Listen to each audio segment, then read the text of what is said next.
cancer treatment has changed dramatically over the past probably 15 or 20 years, and we've had this recent explosion in our knowledge about how cancer biology works, how the immune system attacks cancer, and with that has allowed new cancer treatments to be developed to really target that knowledge that we've learned about. And a lot of these more targeted treatments are being developed in an oral form, which is great news for cancer outcomes and our patients as well.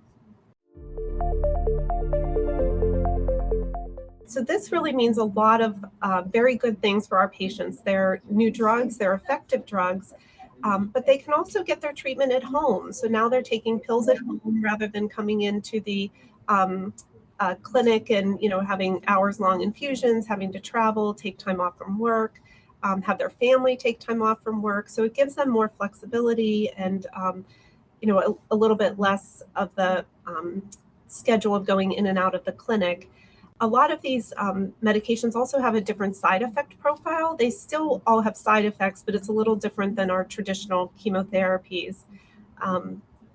One thing is that not all of the oral treatments are one pill once a day. They can have pretty complex schedules where they may have different doses in the morning and at night, or they may be on 1 week and off a week. So that can be complicated for patients. For nurses, it means that we don't see our patients as often. They're not coming into the infusion clinic where we get to spend time with them while they're getting their infusion.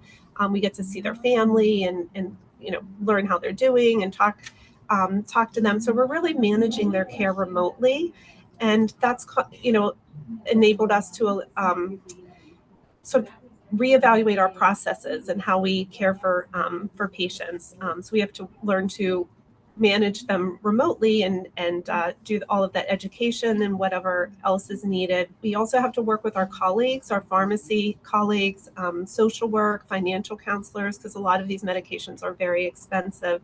So it's had us work multidisciplinary, which is always good.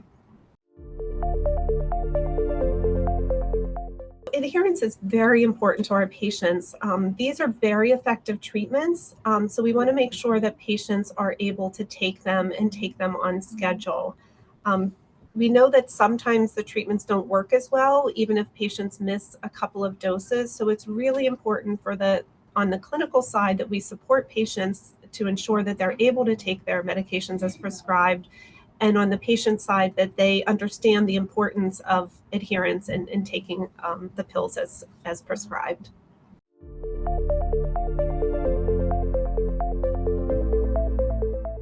We've learned a lot over the past decade or so about how to do this and how to reevaluate and change our processes to support patients who are taking their treatment in an oral form. A lot of institutions have designated an oral chemotherapy nurse or an oral nurse navigator, which is available. That person is available to help patients and providers as they manage this new treatment. There are also practice standards available for clinicians on adherence and prescribing of oral chemotherapy. The Oncology Nursing Society has guidelines on oral adherence. The Hematology Oncology Pharmacy Association, or HOPA, has best practice guidelines that are really helpful for pharmacists and oncology healthcare professionals. ONS also has an adherence toolkit that has a lot of good information within it for nurses who are concerned about supporting their patients who are taking oral therapies at home. This has also enabled us to look at our electronic medical record and ensure that the EMR is capturing what it needs to capture for patients who are on oral therapies. So are we able to go into the EMR and see what the patient is taking, when they started it, how they've been doing with it?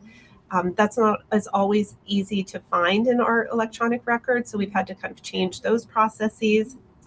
And we've also had to educate differently. So instead of or in addition to just talking to patients about their medication and what the side effects are, we also need to educate them about adherence and talk to them about how are you planning to be sure that you remember this every day? What are you going to do at home that can help you remember your schedule correctly? The Multinational Association for Supportive Care in Cancer, or MASC, has an oral agent teaching tool that is really, really helpful. It has assessment questions that nurses or other clinicians can ask that are very specific. So things like, is the patient able to read the label? Are they able to open up the pill bottle if they have arthritis or other challenges with opening their pill bottles? Even can they swallow pills? These are all questions that we may not think to ask. Some of these pills are larger and patients might have trouble swallowing them. So the MASC oral agent teaching tool includes questions like that just to prompt us with what to ask.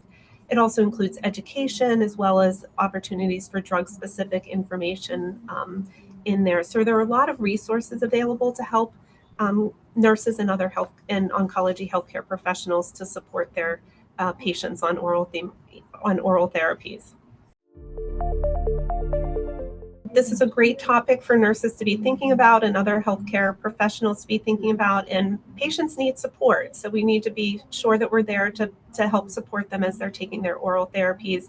And we also need to think on our end as clinicians, what do we have to change in our workflow and our processes to support this new form of cancer treatment.